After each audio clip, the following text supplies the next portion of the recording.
Kelly Bomarambo, this animal. Age man, you man up to 5 times before Chavo. Jesus.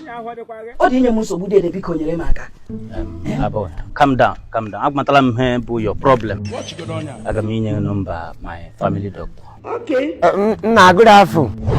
Good afternoon. Who is he? I don't know him. From gay? I was just passing by. Man, no infection. No, they loud down. Oh yeah, 2 minutes. They last. Talk small.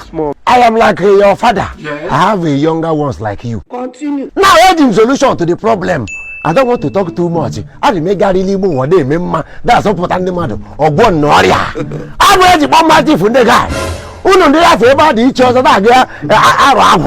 Now, this is what we call nature vantage. The latest product one everywhere, both to supermarket, hospital, any pharmacy. I don't want to talk too much. This is what we call Vantage tea blend.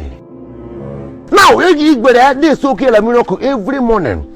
It will control your blood pressure, your BP, your sugar level. I overheard you talking about swell up 5 times every night.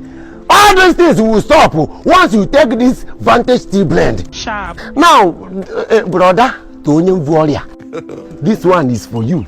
This is what we call Lime Gin Detox Plus. Natural organic herb is more of ginger.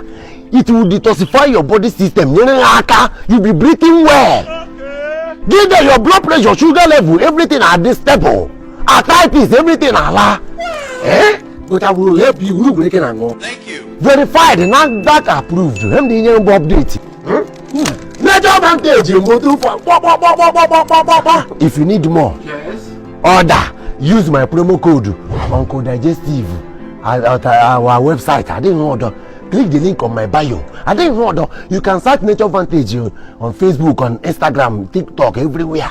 This is a nice medicine. I've seen the active ingredients. I have other people who Take it and thank me later. Thank you, sir. Oh, thank you.